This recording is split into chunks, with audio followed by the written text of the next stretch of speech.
राम राम हरे हरे। बोली राधा माधव सरकार की, जय श्री भाई जी महाराज की, जय श्री राधा बाबा की, जय मैया की, अपने प्यारे भैया की, तुझे दादा की, भक्तवत्सल भगवान की। हरि बोल। बड़े सौभाग्य का क्षण है क्या आज भी हमें सत्संग और कीर्तन का परम लाभ प्राप्त हुआ। पहले पूज्य श्री भाई जी के कुछ वचन सुनते हैं, उसके बाद पूज्य संतोष भाई के चरित्र आगे सुनते हैं। पूज्य श्री भाई जी कहते हैं, देखो सगुण साकार भगवान में प्रेम न होने पर उनके ध्यान में मन लगता नहीं, और भगवान के निर्गुण निराकार स्वरूप तक मन की पहुंच नहीं है। सगुण साकार में प्रेम नहीं होने से मन लगता नहीं, और निर्गुण निराकार में हमारी पहुंच नहीं है मन की। ऐसी दशा में भगवान का नाम ही एकमात्र आधार समझकर उसके पारायण हो जाए। क्या बोला, फिर से सुनिए। रघुनाथ जी कह रहे हैं भाई जी कि सगुण साकार में प्रेम ना होने से सगुण साकार का ध्यान होना मुश्किल, और निर्गुण निराकार तक मन की पहुंच नहीं है। तो ऐसे में भगवान का नाम ही हमारा आधार है।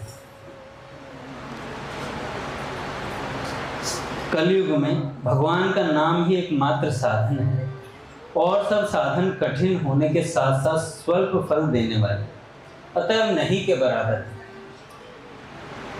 भगवान नाम को छोड़कर दूसरे साधनों में समय बिताने से कुछ हाथ नहीं लगता, किंतु यदि भगवान नाम का आश्रय पकड़े रहोगे तो सब साधन कई गुने अधिक फलदायक हो जाएंगे। राम नाम को अंक है, सब साधन है शून्य। अंक गए कछु हाथ नहीं, अंक रहे 10 गुण। शून्य कितने ही बढ़ा लो, लेकिन अगर एक नहीं है उनके आगे तो सब शून्य है, और एक है तो सारे 10 गुना है।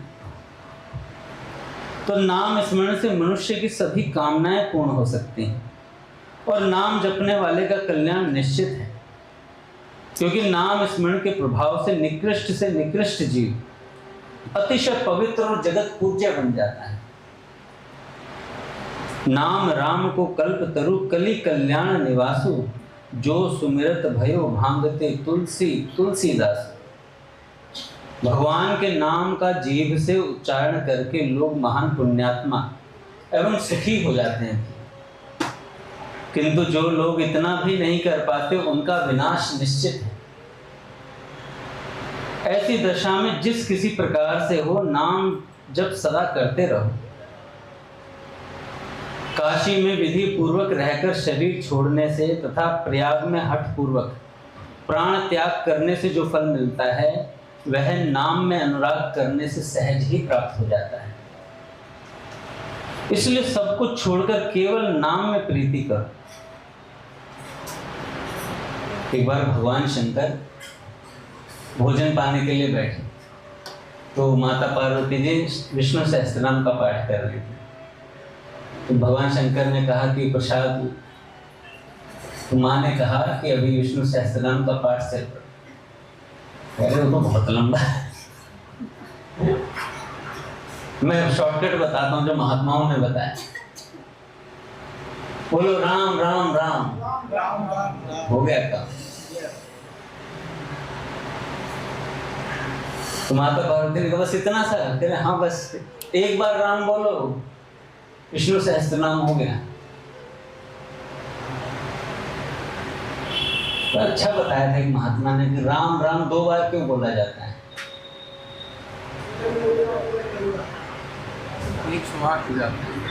क्योंकि राम राम रा जो अंक है, संख्या है, वो 27वें नंबर पे है, और आ कौन से नंबर पे है?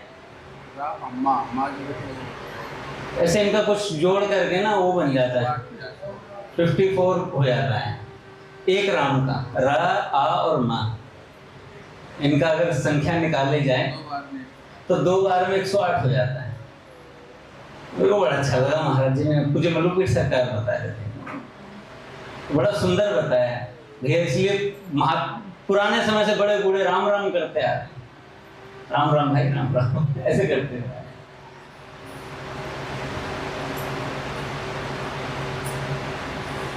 माता पार्वती ने एक बार पूछ लिया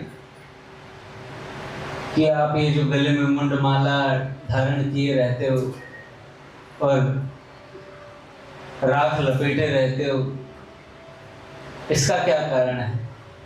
भगवान शंकर ने कहा चलो दिखाता हूँ।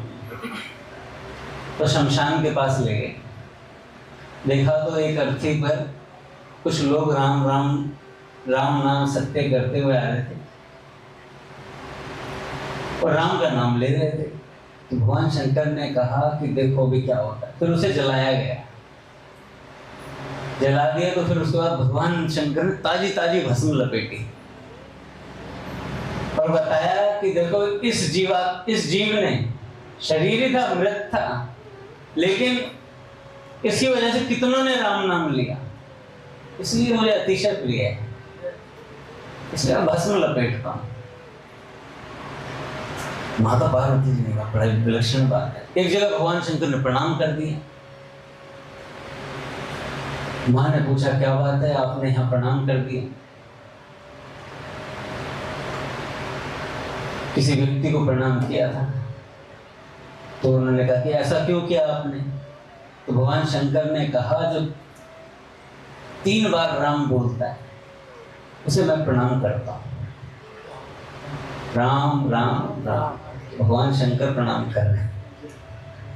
तो ऐसी विलक्षण महिमा भैया राम नाम की है। और काशी में तो भगवान शंकर ने मुक्ति का भंडारा खोल रखा है। किसके बल पर? राम नाम तारक मंत्र के बल पर। कान में फूंक देते हैं। मुझे मलुकपीठ सरकार कहते हैं कहीं बाहर फूकेंगे तो नहीं जाएगा क्या जीवात्मा भगवान के नाम? तब भी जाएगा, तब भी जाएगा। अरे भगवान शंकर की विशेष व्यवस्था है। क्योंकि काशी में वो आकर के दे देते हैं, बाहर बुलाओगे तो आ जाएंगे। लेकिन काशी का नियम बना रखा है, कोई भी मरा वो सीधा गया।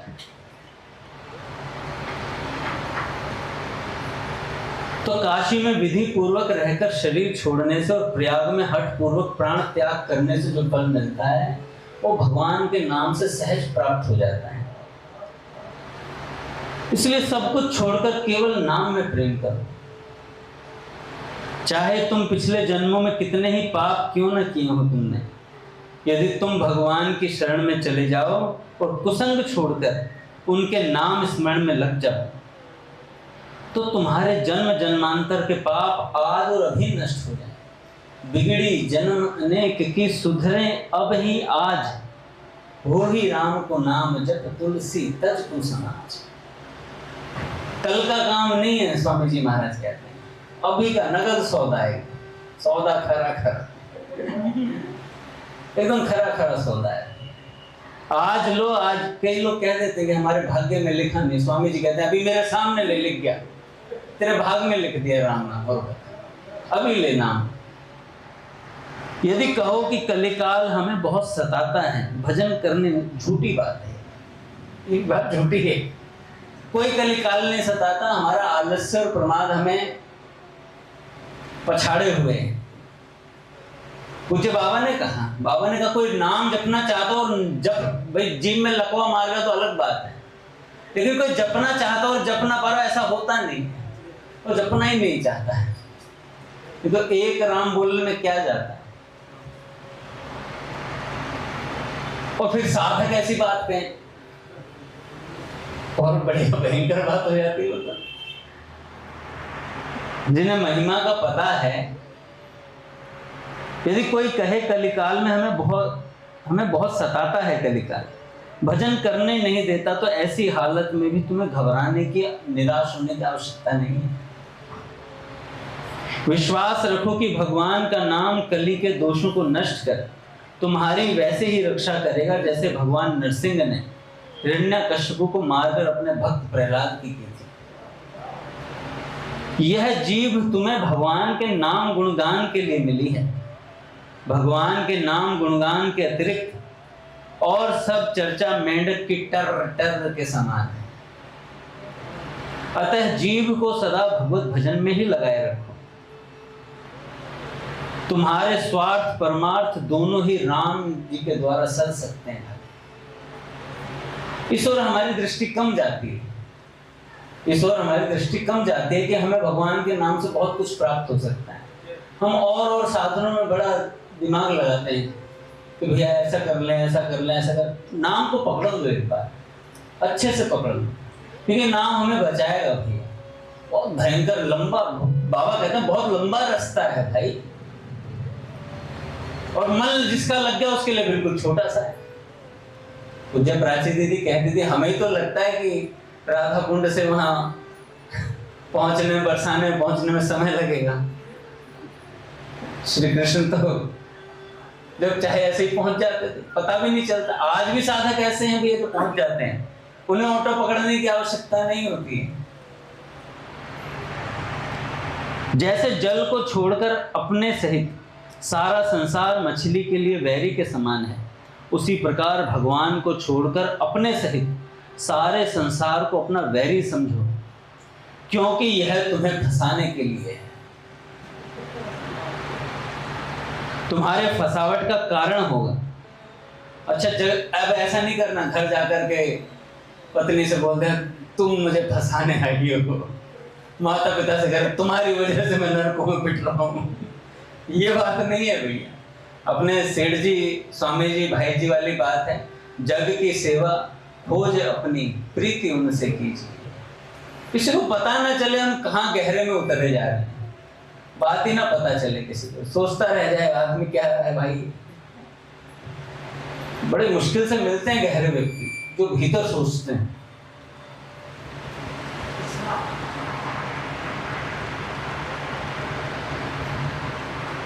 मेरे को एक उदाहरण बड़ा अच्छा लगता है। एक बार मोहता जी पिताजी ने पूज्य मोहन भैया से पूछा, देखो ये बड़े विलक्षण महापुरुष मिले में हम लोगों, जैसे अपने पूज्य भैया हो गए, अपने मोहन भैया हो गए, पूज्य मोहता जी पिताजी हो गए, दामन जी पिताजी हो गए, ये सब सत्संग मूर्ति महापुरुषों से चलते फिरते, ये समझ लो साक्षात भगवान है। क्यों? भगवान से मिलाने वाला कौन होगा? भगवान ही होगा।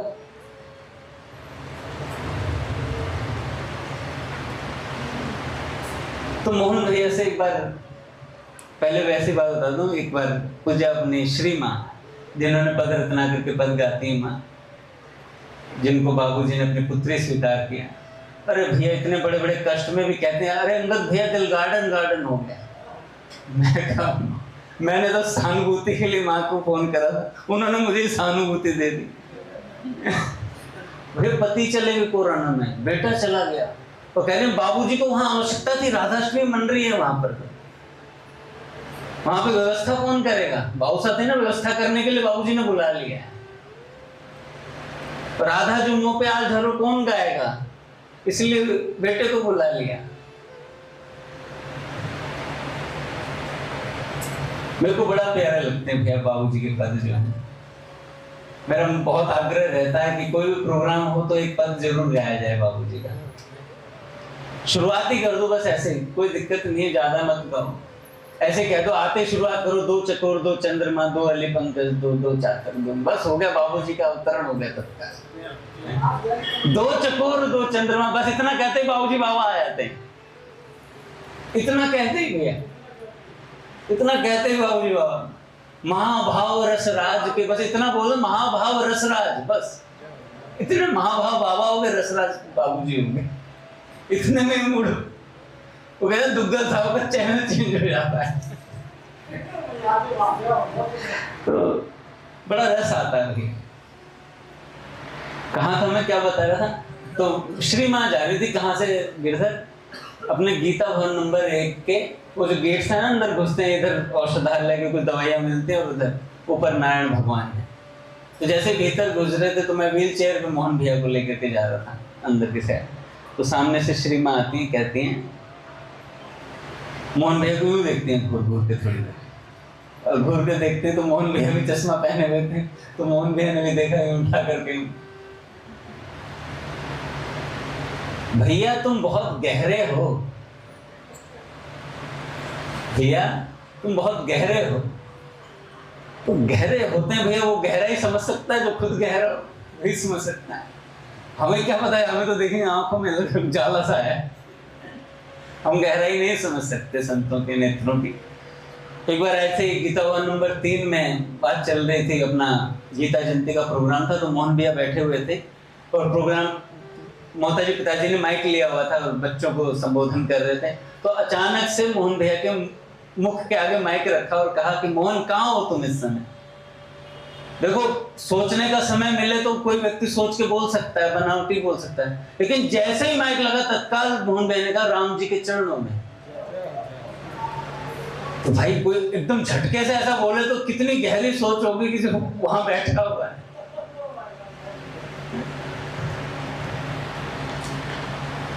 तो अपने से कोई पूछ ले तो अपने तो कहाँ है वो शर्मा जाएगा व्यक्ति। बता दूंगा मेरा इतना काम घूम रहा है।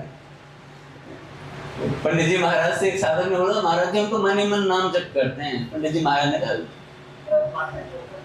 बता दूं कहाँ जा रहा है तेरा तो सभा से उठ के भाग जाएगा। तो भीतर तक की जानते हैं भैया संत जन तो हमारे, हम कितनी आंखें इधर घुमा लें मुंह ऐसा बना लें कैसा, कोई फर्क नहीं पड़ता। अपने भीतर के सब जानते हैं, इसमें जितना प्रयास हो ईमानदारी होनी चाहिए। अरे 100 में से 1% भी ईमानदारी हो गई चल जाएगा, लेकिन अब वो 99 बनावटीपन जो है ना, वो 100 का 100 बनावटीपन लेकर के चलते रहते हैं, घूमते रहते हैं। जगत में जीना उसी का सफल है जिसके श्री राम ही स्नेही है, राम ही एकमात्र गति है और जिसकी श्री राम के चरणों में ही प्रीति है। राम स्नेही राम गति राम चरण रति जाहि, तुलसी फल जग जन्म को दियो विधाता ताहि।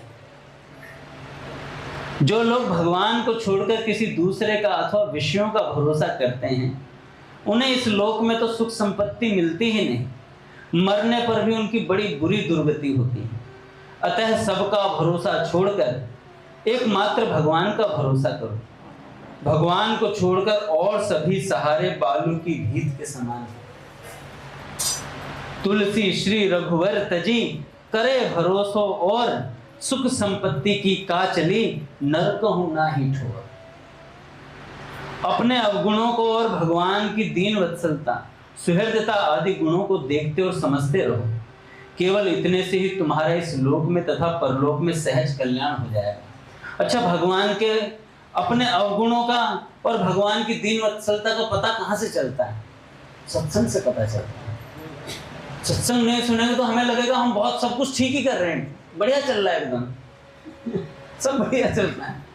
और सत्संग में आते ही पता चल। अच्छा, दूसरे की सुने बिना हमें अपनी गलती नहीं पता चलती। जब तक हम अपने ही अपना सुनाते रहेंगे तो हमें ऐसा लगेगा यार हम ही ठीक चल रहे हैं, और जैसे ही दूसरा कुछ बोल देगा तो तिलमिला उठते हैं भीतर से, क्योंकि गलती बता दी जाती है और कई वर्षों से अभ्यास नहीं गलती सुनने का। और रघुनाथ जी कल को मुझे डांटना शुरू करे, खूब अच्छे से बढ़िया से लताड़े। मैं कहूँगा रघुनाथ जी यार इतने सालों से तो भैया ने नहीं डांटा मुझे, आप क्यों डांट रहे हो? मेरी गलती हो ही नहीं सकती। क्यों नहीं हो सकती भाई? मैं ब्रह्मा हूँ, विष्णु हूँ, नहीं भाई, इंसान है हम लोग सब। तो गलती क्या दूसरों के सुनने से पता चलती है, किसी की स्वतंत्रता स्वीकार करने से पता चलता है कि गलती कहाँ हो रही है। बैठ कर के सुनो अपनी गलतियां, कभी कभार कुछ सुनाओ यार, मेरी गलतियों के बारे में सुनाओ, मेरी कमियों के बारे में सुनाओ। और अगर दुख हो रहा है तो जाकर भगवान से प्रार्थना करो, प्रभु मुझे दुख क्यों हो रहा है? ये तो मेरी सफाई चल रही है और मुझे दुख हो रहा है। अपनी गलतियों का पता चलना खुशी की बात है या दुख की बात है? खुशी की बात है, अपनी गलतियां पता चल गई, उस पर काम करा जाएगा भाई। और काम नहीं करा जाएगा तो संत के सामने जाकर बोलो कि प्रभु मेरे को ऐसा लगता है मेरी गलतियां चल रही है, आप बताओ कैसे होगा? पूज्य बाबा कहते हैं गलतियों का पता आपको लगे ना कुछ गड़बड़ हो रही है जीवन में, तो उन बातों को लिख करके एक पर्ची पर जिनको आप संत मानते हो उनको पकड़ा दो। अब उनका काम हो जाने भैया, वो अपने आप देख लेंगे सारी गलती को, सुधार भी लेंगे। जिस दिन मन में आए उस दिन सुधार देंगे। ममता करो तो एक श्री राम से ही करो, अन्यथा ममता का सर्वथा परित्याग कर दो। इसी में तुम्हारा भला है, परंतु इसमें कहीं भी बनावट ना आने पाए। विषयों की ओर से दृष्टि हटा लेने पर ही तुम भगवत प्रेम के मार्ग को देख सकोगे। केंचुली का परित्याग कर देने पर ही सांप को दृष्टि प्राप्त होती है। तुम कैसे भी क्यों न हो, तुम्हारे स्वामी अत्यंत दयालु व सर्वसमर्थ हैं। पतित पावन उनका विरध है। ऐसी दशा में तुम्हें घबराने की आवश्यकता नहीं। तुम केवल अपने को उनका मानते रहो, अपने को उनका मानते रहो, फिर कोई भय और चिंता की बात ही नहीं, वे संभाल लेंगे। भगवान के भक्तों को भगवान से भी बड़ा संत, बड़ी विलक्षण बात। अपने बिलमंगल ठाकुर जी, क्या नाम था चिंतामणि जी के, उसमें राग कर बैठे चिंतामणि जी से, तो उन्होंने क्या कहा कि हाड़ मांस की देह में तामे ऐसी प्रीत या से आधी राम में अवश्य मिले। ऐसी बात बोली, दिल पर बात लगी, भजन के लिए चल दी। फिर पहुंचे कहां, एक संत मिले सोमगिरी जी, उनसे दीक्षा ले ली और वृंदावन के लिए प्रस्थान किया। अच्छा, सोमगिरी जी से दीक्षा ली, वो सब कुछ भजन का हो गया, मन लग गया, भगवान की लीलाओं के पद भी लिखने लग गए, भगवान की लीलाएं भी दिखने लग गई। अब भी खतरा है, अब भी खतरा है। कहाँ बैठे, गांव में पहुंच गए। गुरुजी से पूछा, गुरुजी मैं वृंदावन जाना चाहता हूँ। गुरुजी ने कहा कि अभी ठहरो, यहीं रहकर भजन करो साथ में मेरे। नहीं गुरुजी, अब मेरा मन लीलाओं में रम गया है, अब मैं वृंदावन जाना चाहता हूँ। अच्छा, गुरुजी ने कहा कि नहीं यहीं रहो, फिर भी कह रहे हट रहती ना कई बार की, नहीं गुरुजी मैं पक्का हो गया हूँ। गुरुजी को पता, इसलिए उन्होंने बोला नहीं भाई यहीं रहो। फिर भी हम कहते नहीं हम पक्के हो गए, गुरुजी कहते ठीक है अपनी पकावट चेक करवाओ। फिर कितने पक गए महाराज। चलते चलते रास्ते में गांव पड़ा, वहीं पर एक वृक्ष के नीचे बैठे थे, भजन कर रहे थे, नाम जप कर रहे थे। नाम जप करते करते देखा कुछ लोग आ गए गांव के लोगों ने, भाई कोई भी भजन करता है, कोई अच्छा साधन करेगा, आप भी 2-4 दिन सत्संग करो, भजन करो, चुपचाप बैठ करके कोने में 2-4 लोग आ जाएंगे। क्या भजन कर रहा है, चढ़ाएंगे तुम्हें, चढ़ना मत, चढ़ना बिल्कुल मत चढ़ना, क्योंकि भीतर झांक के देखोगे ना खालीपन दिख जाएगा। तो 2-4 जन कह दिया वाह क्या महात्मा है। अच्छा, उन्होंने मान भी लिया हम महात्मा है, मान भी लिया। भाई कोई दूसरा बोलने तो कोई फर्क नहीं पड़ता, लेकिन स्वयं में स्वीकार कर लिया मैं महात्मा हूं। यहां गड़बड़ हो गई। अब क्या हुआ, कुछ स्त्रियां जा रही थी श्रृंगार करके, तो उनमें से एक स्त्री की तरफ दृष्टि पड़ी, उसके पीछे पीछे बोलिए,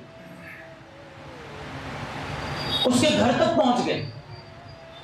देखो भगवान बहुत दूर तक रक्षा करते हैं साधक, बहुत दूर तक रक्षा करते। उनके घर तक पहुंच गए तो वो भीतर चली गई घर के। अब उस स्त्री के पति आए, पति बड़े श्रद्धालु थे, बड़े भक्तिमान, बोला भक्तमाल के अंदर उन्हें कि बड़े भक्तिवान। उन्होंने पूछा बिलमंगल जी से कि बाबा क्या बात है। कह रहे इस घर में एक स्त्री गई है, मैं उन्हें देखना चाहता हूं, उनके स्वरूप को, उनके रूप को देखना चाहता हूं। वो भीतर गए और अपनी पत्नी से कहा महात्मा की इच्छा पूरी करो, वो आपको देखना चाहते। इतनी बात बोली थी, बाहर आई, वे भी बाहर आए, पतिदेव भी उनके। बस इतना ही काफी था, भक्त का संसर्ग इतना ही काफी था। बड़े भक्तिमान थे ना, उनसे सिर्फ बात हुई थी। अंदर गए, जब बाहर आई स्त्री, तो बिलमंगल ठाकुर जी को फिर से हृदय में भगवान की भक्ति जागृत हुई और उन्होंने कहा कि जहां कामासक्त होकर के देख रहे थे, अब तत्काल मुख से निकला माता 2 सुएं ला दो, 2 सुएं ला दो। और सुएं लेकर के आंखें खोल ली। अरे इन दो भूतों ने मुझे बहुत परेशान कर रखा है, इनको खत्म ही करो। तो भैया फिर उसके बाद जब निकले हैं, भगवान ने हाथ थाम लिया। भगवान ने कहा वृंदावन जाना ना, अब मैं पहुंचाऊंगा वृंदावन। जगत के नेत्रों से काम नहीं चलेगा, मेरे नेत्रों से सृष्टि को देखा तू बस। भगवान आगे आगे चले महाराज उनको। फिर भगवान जाने लगे तो कहा था ना, बांह छुड़ाए जात हो निबल जान के मुँह, हृदय ते तब जाओगे सबल बदूंगो। तो ऐसी बात है भी, तुम कैसे भी क्यों ना हो, तुम्हारे स्वामी अत्यंत दयालु और सर्व समर्थन है। पतित पावन उनका विरध है।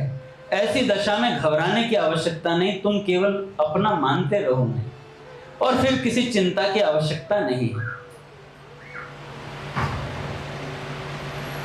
हमें संतों के चरित्रों से पता चलता है कि भजन क्या है। हमारी पूज्य संतोष बहन जी का अंतिम महाप्रयाण चल रहा है। उस दिन भी मैंने सुनाया था, अंत समय में बड़ी विलक्षण स्थिति होगी। अंत समय में भी ठाकुर सेवा घिसट घिसट के जाते थे, घिसट घिसट के, चला नहीं जाता था घुटने लेकर। अंत समय में भी स्वाध्याय, जो निशा जी जिन्होंने चरित्र लिखा, डॉक्टर निशा ने, उन्होंने बताया कि अंत समय में भी मेरे को पास बुलाकर कहती हैं, आज तुझे आज बहुत बढ़िया बात सुनी मैंने एक भक्त चरित्र में। वो बड़े चाव से सुनाती हैं बैठ के। वो निशा जी कहते हैं मैं पढ़ के सुना देती हूँ। कहते नहीं मैं ही पढ़ूंगी। कांपते कांपते घुटनों पर पुस्तक रख करके उसे पढ़ती हैं, अपने मुख से पढ़ती हैं, फिर सुनाती हैं। तो ऐसी स्वाध्याय में लीन थी। अंतिम समय का आह्लाद है उनका। आह्लाद क्या मतलब, भगवान में ऐसी स्थिति थी उनकी।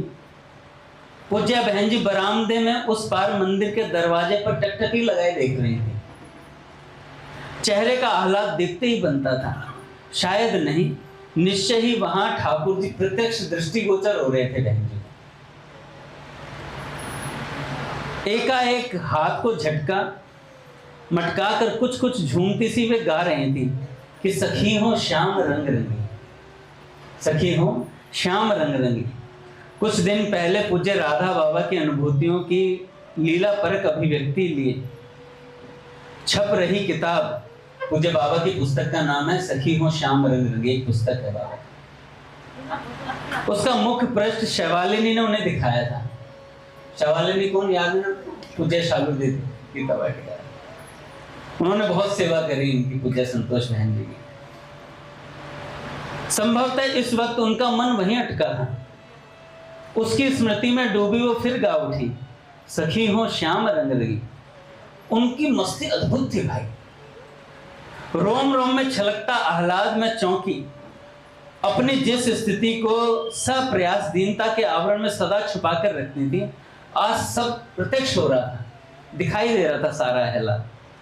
आगे गाती हैं, देख बिकाई गई वह मूर्ति सूरत माही पगी, सखी हो श्याम रंग रंगी। तो मैंने सिर झुकाकर, थोड़ा झुककर अपने मुख को उनके सम्मुख करते हुए कहा, मुझे भी वो छवि दिखा दो, मुझे भी वो सुंदर सूरती दिखा दो। अंतर में पूज्य राधा बाबा के वचन गूंज रहे थे, अंतिम समय उन्हें लेने श्री कृष्ण अवश्य पधारेंगे। बाबा ने कहा था तुम्हें श्री कृष्ण लेने आएंगे, और वे नहीं आना चाहेंगे तो मैं श्री कृष्ण को बाध्य कर दूंगा तुमसे मिलने के लिए। ये बाबा के वचन थे। मुझे यह आभास हो रहा था कि वो अंतिम बेला अब दूर नहीं है। पूज्या बहन जी ने बड़ी कोमलता से मेरा चेहरा पीछे कर दिया। शायद मेरा चेहरा उनके और ठाकुर जी के बीच आ गया था, पर ऐसा करने के वक्त उनका वह स्पर्श, वह चितवन, शब्दों में उन भावों को व्यक्त नहीं किया जा सकता, न उस स्पर्श को कुछ नाम दिया जा सकता है। पूरा पद गा वह मुझे देखने लगी। मैं मंत्र मुग्ध से उन्हें देख रही थी। किसी की उपस्थिति का मुझे भी आभास न था। मेरा हाथ थामे वे एकटक मुझे देखने लगी। अंतर मन को भेदती सी वे दो आंखें, मेरे मन की ग्रंथियों को पिघलाती सी वो अवलोकन। मेरे नैनों से अश्रु बह रहे थे। लो मैं धीरे धीरे सुबक रही थी। वे भावनाएं क्या थी, पट खुले। श्री राम जय राम जय जय राम। श्री राम जय राम जय जय राम। श्री राम जय राम जय जय राम।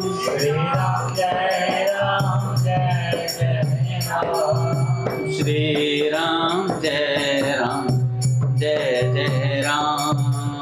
श्री राम जय राम जय जय राम। श्री राम जय राम जय जय राम। श्री राम जय राम जय जय राम।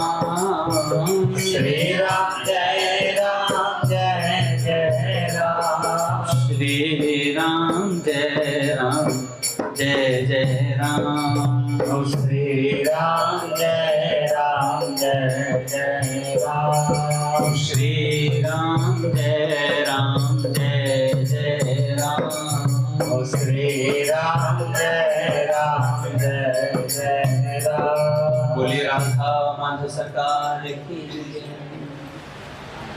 गुरुदेव भगवान की जय।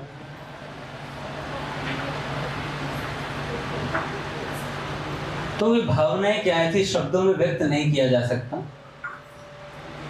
सारा वातावरण मुझे नीरव सा लग रहा था। तभी कोई अचानक से चिल्ला उठा एकदम से, आप इस तरह क्यों रो रही हो? माना ये जा रही हूं, ये ठीक हो जाएंगी, आप कृपया रोए मत। बहुत मुश्किल से मैंने अपने मन को संभाला, उनकी मजबूत पकड़ से अपना हाथ छुड़ाया, थोड़ी दूर जाकर बैठ गई, उनके पीछे तकिए लगा दिए। तभी पूज्य मनोहर दास बाबा विद्याधर जी को साथ लिए आ गए। बाबा के तख्त पर बैठते ही बहन जी झट पीछे रखा तकिया बाएं हाथ से हटाने का प्रयास करने लगी। मैंने उनका हाथ पकड़ते हुए कहा, ये क्या कर रही हैं आप? लगा रहने दीजिए तकिए को। उस अप्राकृत सी अवस्था में भी वो कितनी सजग थी।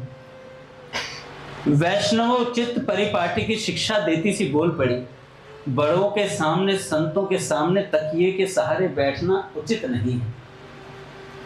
ये देखो अंतिम अवस्था चल रही है पूज्य संतोष बहन जी। उस अलौकिक स्थिति में पूज्य मनोहर दास बाबा आए तो कहने लगे कि संत के सामने ऐसे तकिए और ऐसे बैठना उचित नहीं है और ये शोभा नहीं देता। बाबा ने भी विरोध किया पर वो ना मानी। भला संतोष जी से जीत कौन सकता था जिद में। बाबा ने बहन जी का दायां हाथ थामा हुआ था जो निष्क्रिय होता जा रहा था। पूज्य बहन जी ने बाबा से पूछा, ये सब जाने के ही लक्षण है ना? बाबा ने हाँ कह सिर हिलाते हुए कहा, लगता तो यही है। क्यों तैयार होना? क्यों तैयार होना? उसकी प्रतिक्रिया तो मैं बहन जी के चेहरे पर देख नहीं पाई, पर पुलकित देह का स्पर्श अवश्य हुआ। मस्ती में वो कह उठी, जा मरने से सब डरे, सो मेरे मन आनंद, कब मरी हूँ कब पाई हूँ पूर्ण परमानंद। तभी अमीचंद जी के ठाकुर जी की आरती और चरणामृत लेकर पुष्पा बाई आ गई। पुष्पा एक लंबी अवधि से संतोष बहन जी के यहाँ काम कर रही थी। अभी तक तो वो नाम मात्र की सेविका थी, क्योंकि बहन जी को काम खुद बिल्कुल नहीं कर पाती थी। बहन जी वही काम उनसे करवाती थी, केवल वो ही इसे करवाती थी। बर्तनों के लिए गर्म पानी कर देती, इतना ही नहीं इसे खुद चाय बनाकर पिलाती, इसकी घर गृहस्थी की सुविधाओं का यथासंभव प्रयास करती। स्वभाव से ही दीनों के प्रति इनकी ममता थी, सो पुष्पा पर भी इनका अतिशय प्यार था। अब इनकी असमर्थ अवस्था में पुष्पा ने भी भरपूर सेवा की। उनकी सब प्रकार की ही सेवा ये निसंकोच बहुत श्रद्धा से कर रही थी। पुष्पा के पति ने भी पूर्ण सहयोग देते हुए रात्रि को भी उसके वहां रहने की अपनी सहमति दे दी थी। अस्तु उसके आरती और चरणामृत लाने पर जैसे ही चरणामृत के लिए मैंने उसका हाथ आगे बढ़ाना चाहा, तो अपनी उसी बुलंद आवाज में बोली, संत सामने बैठे हैं, पहले उन्हें देना चाहिए। पूज्य बाबा को चरणामृत विद्याधर जी को दिलवाया। साधु भक्ति विजय, जिन्होंने पूज्य उषा जी का चरित्र लिखा, तब कहीं जाकर मतलब उन्होंने स्वयं लिया। अंतिम समय में भी सबको अपनी क्रियाओं से उपदेश दे रही थी। अंतिम संदेश। उसी दिन शाम 3 बजे पूज्य सुशीला बहन जी उन्हें देखने आ गई। बहन जी सुशीला जी को देखते ही हर्ष विभोर हो कह उठी, वो आ गई, वो आ गई। पास बैठी एक साधिका ने उनकी सजगता जानने के लिए पूछा, कौन है, पहचानती हैं आप? कौन है, पहचानती हैं आप? आप बोली, पहचानूंगी क्यों नहीं, ये मेरी सिरताज हैं, उषा जी की स्वरूप हैं। तभी सुलोचना बाई को दिखा किसी ने पूछा, और ये कौन है? पूज्या बहन जी ने कहा, इन्हें भी पहचानती हूँ, रोज मुझसे कथा सुनने आती है ना। इतने में पूज्या सुशीला बहन जी तखत के एकदम पास पहुंच गई। वे उनको प्रणाम करती उनके समक्ष ही बैठ गई। प्रणाम करना तो पूज्या बहन जी को बहुत कष्ट पहुंचाता था। उससे पहले ही संतोष बहन जी उनके दोनों हाथ अपने हाथ में ले शीश से लगाने का प्रयास करने लगी। इस प्रक्रिया में परस्पर जुड़े हुए उनके शीश एक दिव्य प्रेमिल संबंध को दर्शा रहे थे। तभी पूज्या बहन जी ने दीनता भरे स्वर में उनसे नाम दान की सी रट लगा दी। पूज्या बहन जी कहती हैं, अंतिम समय में जिनका रोम रोम श्री कृष्ण है, वे संतोष बहन जी कहती हैं, नाम में मन कैसे लगे, कुछ उपाय बताओ। पूज्या सुशीला बहन जी उनके इन वाक्यों पर मुस्कुराती और बोली, आप खुद ही तो नाम स्वरूप हो। संतोष बहन जी एकदम अंतर्मुखी हो उठी। इसके बाद बहुत देर तक आंखें बंद किए उन्होंने साधना पक्ष पर बहुत ही सार गर्भित बातें कही। यही उनका अंतिम वाणी और संदेश रहा, क्योंकि उसके बाद उनकी वाणी अस्पष्ट होती गई। पक्षाघात का भाव चेहरे पर भी आ चुका था। फिर अंत तक उनकी वाणी स्पष्ट न हो सकी। साधकों के लिए प्राण संजीवनी सी ये बातें बहुत मूल्यवान हैं। पहले तो किसी को लेखनीबद्ध करने का विचार न आया। कुछ देर बाद करुणा बहन उन्हें डायरी में लिखती रही। पूज्या बहन जी कह रही थी, गोपी भाव सर्वोपरि है, सब साधनों का सर्वोपरि। तभी तो ठाकुर नरोत्तम दास जी ने अपनी वाणी में कहा है, क्या कहा है? गोपी भाव साधना साध्य। साधना है अपने को मिटा देना। साधना क्या है? अपने को मिटा देना। सर्वोपरि साधना है कि ममत्व न रहे, अहम न रहे, फिर वही और वही रह जाएगा केवल, और काम बन जाएगा। कहने को यह आसन है, परंतु अति दुर्लभ काम है। इसके लिए अपने को मिटा देना, वही वही रह जाएगा। पूज्या बहन जी की अर्ध चेतना की भावभीनी दशा में उच्चरित ये शब्द कुछ रुककर बोली, शेई जाने जेई देई जनाए। जिसको जनाए वही जान सकता है, उसे सब मालूम है तुम कितने पानी में हो। किसे? उसे सब मालूम है तुम कितने पानी में हो। संभवतः ठाकुर उनके सामने ही खड़े थे। बहन जी गदगद वाणी से कह उठी, तुम्हारी कृपा का और छोर नहीं है। जिसको चाहे अपना सकते हो, तुम जिसको जनाना चाहो जना सकते हो। श्री कृष्ण देहाध्यास से उपराम होने से ही ठाकुर की प्राप्ति होती है। कोई भी संत शरीर बीच में ही एक साधिका बोल पड़ी, सहज उनसे अपनापन हो जाए, इसका कोई उपाय बताओ बहन जी। सहज उनसे अपनापन हो जाए, इसका कोई उपाय बताओ। तो बहन जी बोली, ठाकुर को रिझाने का उपाय। सबकी ओर देखती दीर्घ श्वास भरती हुई पूज्या बहन जी नैन मूंदते हुए बोली, कोई उन्हें रिझा के तो देखे। अनेक वर्ष तपस्या करने के बाद भी तपस्वियों के हाथ नहीं आते, और गोपियों के हाथ आ गए। ऋषिजन भक्ति के अभिमान से फूले न समाते थे, फिर उन्हें ठाकुर क्यों कर प्राप्त होते? अपना आपा खोना बहुत मुश्किल है।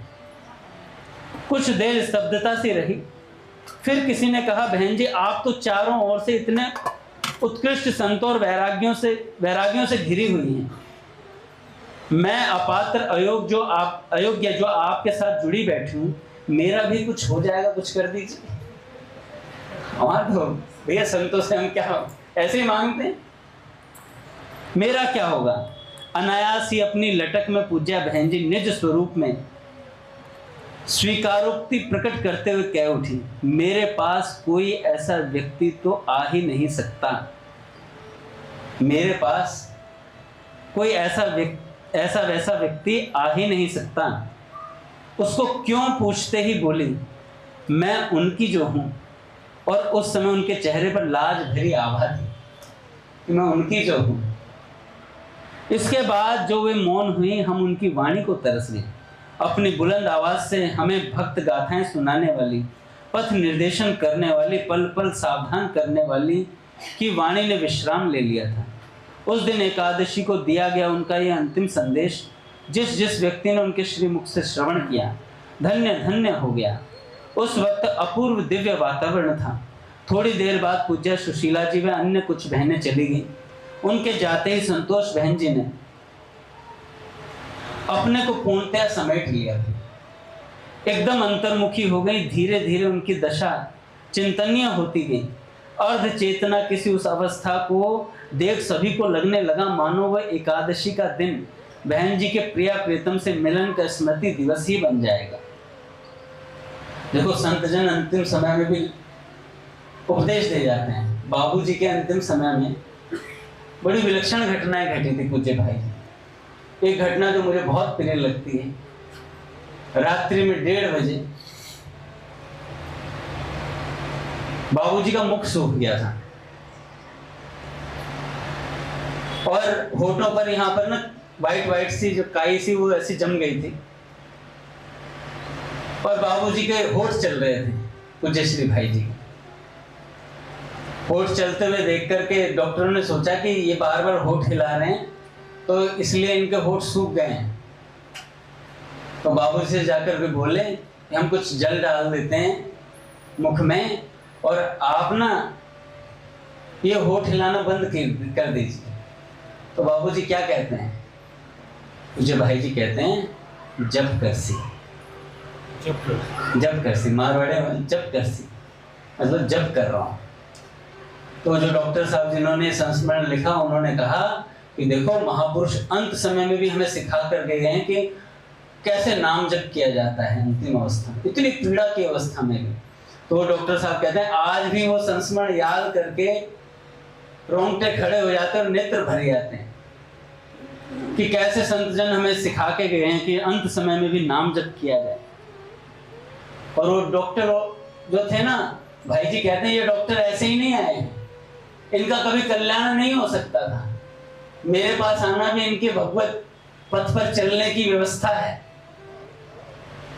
जो पूज्य संतोष बहन जी ने कहा कि मेरे करीब कौन आ सकता है, ऐसे ही थोड़ी ना कोई ऐसा वैसा आ सकता है क्या पूज्य संतोष बहन जी के पास सेवा करने के लिए? वे ही आ सकते हैं भैया जिन्हें ठाकुर जी ने भेजा, क्योंकि वे स्वयं ठाकुर जी की हैं, तो निज जन ही आएंगे सेवा के लिए। तो बाबूजी एक बार रात्रि को 1:30 बजे डॉक्टर घूम रहे तो डॉक्टरों से कहते हैं इशारा करके, प्रसाद पाया? तो कैंसर की पीड़ा से जूझता हुआ व्यक्ति, इतनी पीड़ा थी बाबूजी को उस समय भी, और ख्याल दूसरों का कि प्रसाद पाया नहीं पाया, ऐसे विलक्षण अवस्था। पूज्य बाबा आ गए 7:30 बजे, 7:45 के आसपास बाबूजी का शरीर छूटा था, उससे पहले आ गए और परिक्रमा देने गए थे तो पहले ही बोल गए थे कि श्री पोद्दार महाराज, अगर आपको हमारे बिना जाना अनुकूल लगता हो तो आप जा सकते हैं, मेरी तरफ से कोई बंधन नहीं है। अपार प्रीति भैया, अपार प्रीति, ऐसा कोई बंधन नहीं है मेरी तरफ से। पूज्य बाबा गए दौड़ते दौड़ते, फटाफट गिरिराज जी की परिक्रमा का नियम था, वो नियम पूरा किया, फटाफट दौड़े दौड़े आए। आकर के देखा बाबूजी मुंह फेर करके लेटे हुए। तो सबसे घर वालों से बोला कि मेरे को एकांत चाहिए भाई जी के साथ, मैं एकांत में बात करना चाहता हूँ। तो भाई जी बैठ गए। तो भाई जी से कहते हैं, कब तक मुंह फेरे रहिएगा? तब बाबूजी ने इधर मुख करा तो बाबूजी ने कहा चलने की तैयारी है। तो बाबा की हिचकियां बन गई तत्काल। इतना प्रेम करते थे बाबा। तो बाबा ने कहा कि हमारा ख्याल, कह रहे आपका ख्याल, आपके साथ तो सदा श्री कृष्ण विराजमान रहते हैं, आपका ख्याल रखने वाले तो है ना श्री कृष्ण। तो बाबूजी ने कहा, बाबा ने जब मुस्कुराया तो बाबूजी ने कहा कुछ जलन हो रही है क्या, मैं पहले जा रहा हूँ। तो बाबा ने कहा नहीं। फिर बाबूजी ने बोला कि मेरी एक प्रार्थना है आपसे कि सावित्री की माँ से पहले आप मत आइएगा। ऐसी बात सुनते ही बाबा के नेत्र भर गए। बाबा ने कहा देखो कितना ख्याल है, भगवत स्थिति प्राप्त महापुरुष, भगवत प्राप्त महापुरुष अपने निज जनों का कितना ख्याल रखते हैं। बाबा से कहा कि आप सावित्री की माँ को पहुंचाए बिना मत आइएगा। तब बाबा ने कहा चिंता मत कीजिए पौधार महाराज, और इतना कह करके बाबूजी ने फिर मुख फेर लिया। उसके बाद बाबा आए तो सबने पूछा बाबा ठीक है, तो बाबा क्या बताते, गला रुंध गया था बाबा का, नेत्र भर आए थे। फिर लोगों ने कहा कि बाबूजी ने प्राण त्याग दिया, बाबूजी को उतार लीजिए। ऐसे विलक्षण महापुरुष मिलते नहीं थे। रोज इनके बारे में, इनकी पुस्तकों को भी हमने अगर पढ़ लिया, एक एक पृष्ठ भी पढ़ लिया, तो हमारा जीवन धन्य हो गया। अरे नहीं तो नहीं, नरकों में तो नहीं पिटेंगे भैया, अभी वहां तक की तो हमारी पहुंच ही नहीं है। पता नहीं क्या होगा क्या नहीं होगा, अभी तो अपना जीवन ही सुधर नहीं पा रहा। इतने पाप, इतने मन से पाप, ऊपर से साधक बना है पर भीतर से मन से पाप हो रहे हैं। मन से राग हो रहा है, मन से द्वेष हो रहा है, कभी किसी के बारे में कैसा सोचते हैं, कभी किसी के, अपना नहीं सोचते कहाँ जाना है। कुछ नारायण दादा कहा करते थे हमें अपना ठिकाना पता है कहाँ जाएंगे, हमें अपना ठिकाना पता है, वहीं पहुंचेंगे जहां बाबू जी हैं, वहीं पहुंचेंगे। हरिवल महाराज पूज्य भैया उन्होंने गेट खोल दिया ना दोनों।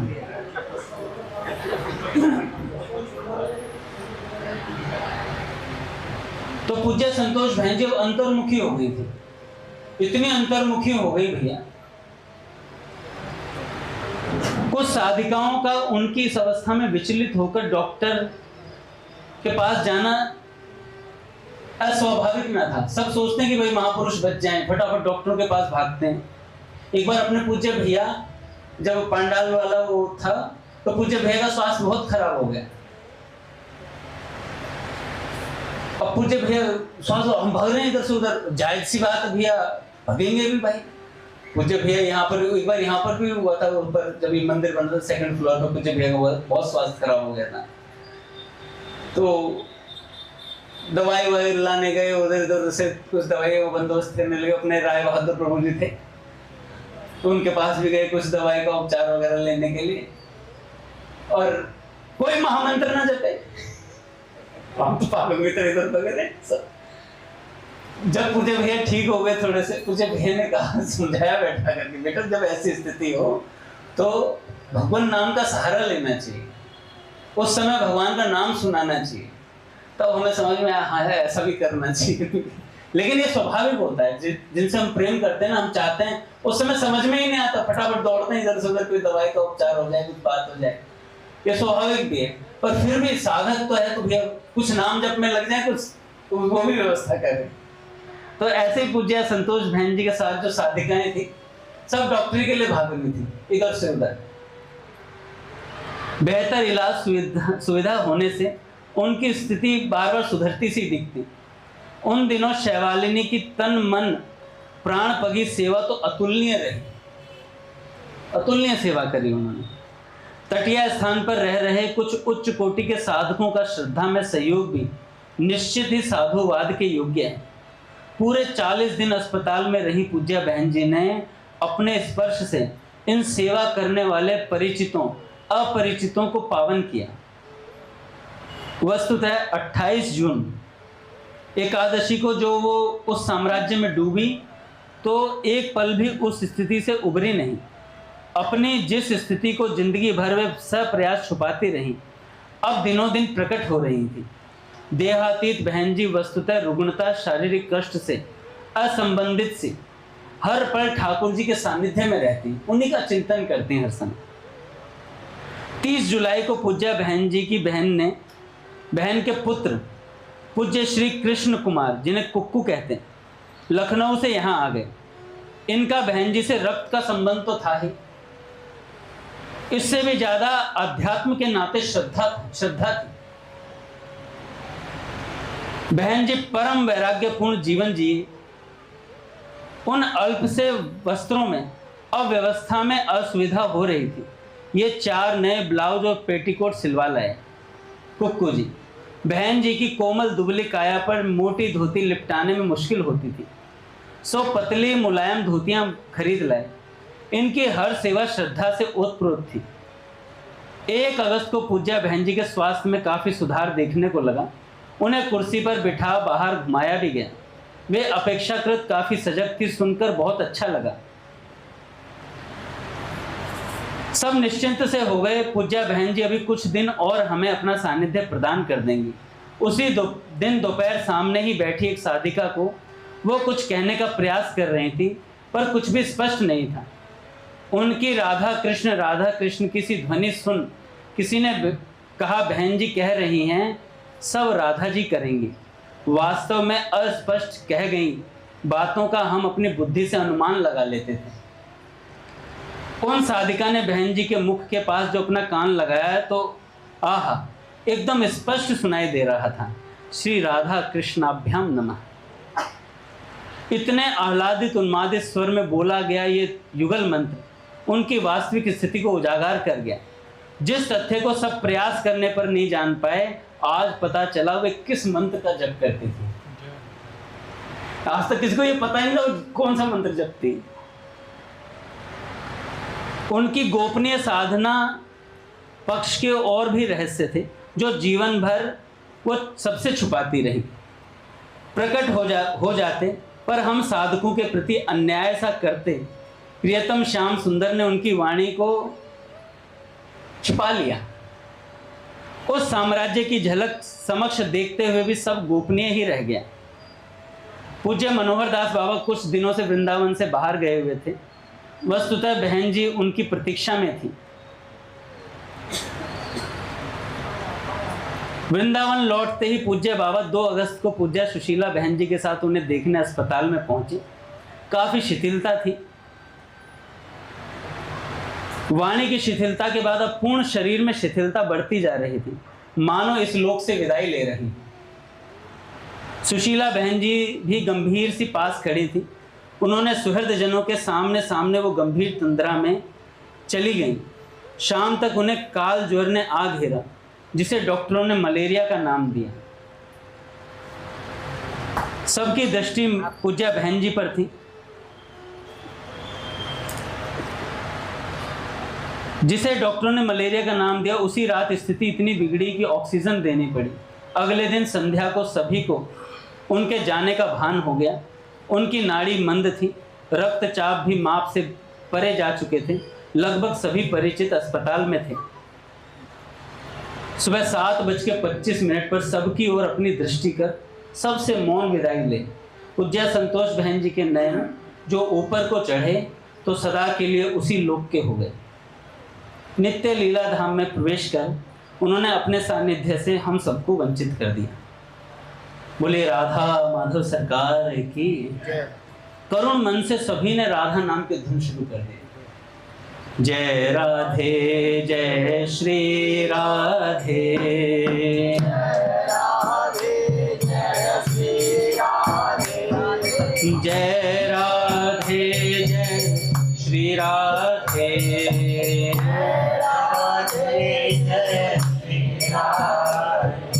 जय राधे जय श्री राधे, जय राधे जय श्री राधे, जय राधे जय श्री राधे, जय राधे जय श्री राधे, जय राधे जय श्री राधे।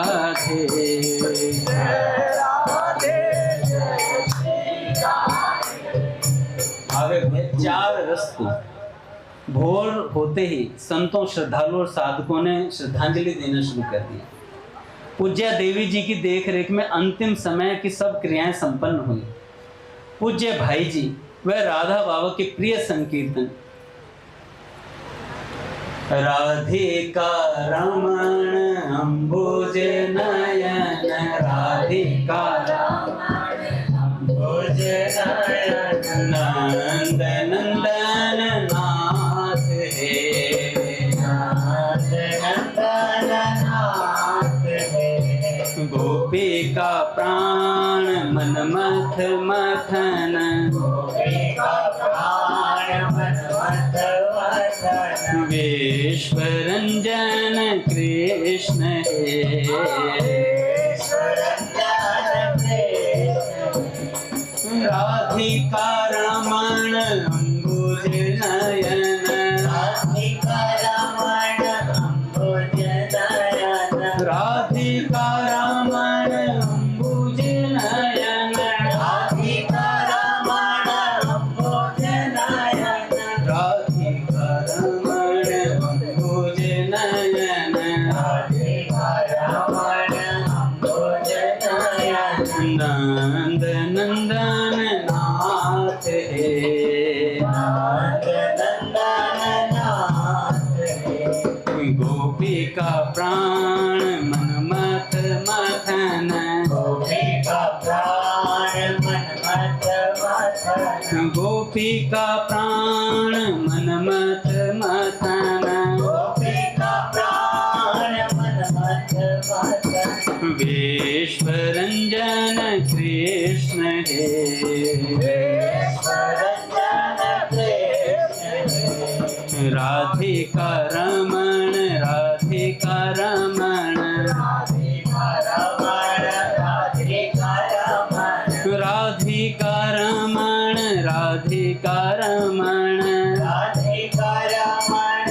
राधिका रमण, राधिका रमण अम्बुज नयन, राधिका रमण अम्बुज नयन, राधिका रमण अम्बुज नयन, राधिका रमण अम्बुज नयन, राधिका रमण अम्बुज नयन, राधिका रमण अम्बुज नयन, नंद नंदन नाथ हे, नंद नंदन नाथ हे, गोपिका प्राण मन मथ मथन, गोपिका प्राण मन मथ मथन, विश्व रंजन कृष्ण हे,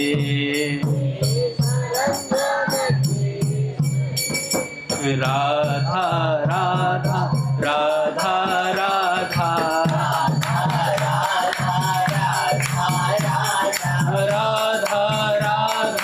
राधा राधा राधा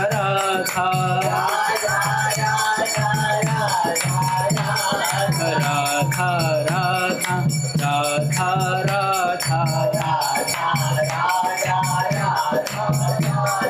राधा